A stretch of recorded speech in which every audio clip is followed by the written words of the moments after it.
Będę pierwszy na plaży. Drugi. Popatrzę, a tu na brzegu sąsiad, kurwa, stoi świeżo po kąpieli i patrzy se na morze. Z pyle odejdę, schowam się, to mnie gdzieś później dorwie, zaskoczy w środku odpoczynku i całe mi spieprzy wszystko. Będę musiał odpoczywanie liczyć na nowo od tego. Lepiej już sam go tego i będę miał to z głowy. Już tylko odpoczynek potem. Dzień dobry sąsiadowi. Przepraszam? Witam sąsiada. Nareszcie słońca trochę. Słońce wyszło w końcu. Przepraszam. Słoneczko zaświeciło. Słońce! Co słychać? Nie udało mi się życie, zmarnowałem.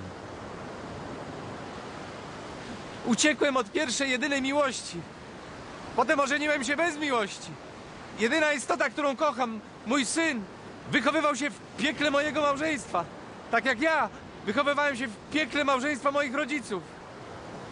A myśl, że mój Sylwunio będzie tak samo nieszczęśliwy jak ja, łamie mi serce.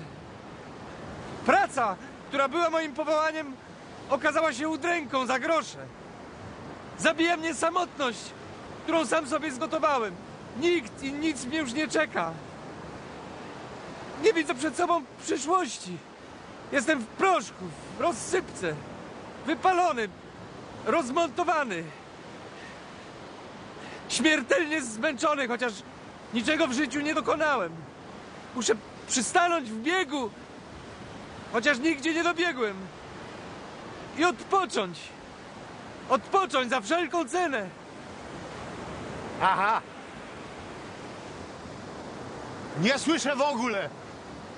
Słuch mam dobry, ale tylko szum słyszę. Może to możesz, szum może. No to, bo żona mnie schepie. No to Miłego wyczasu. dziękuję.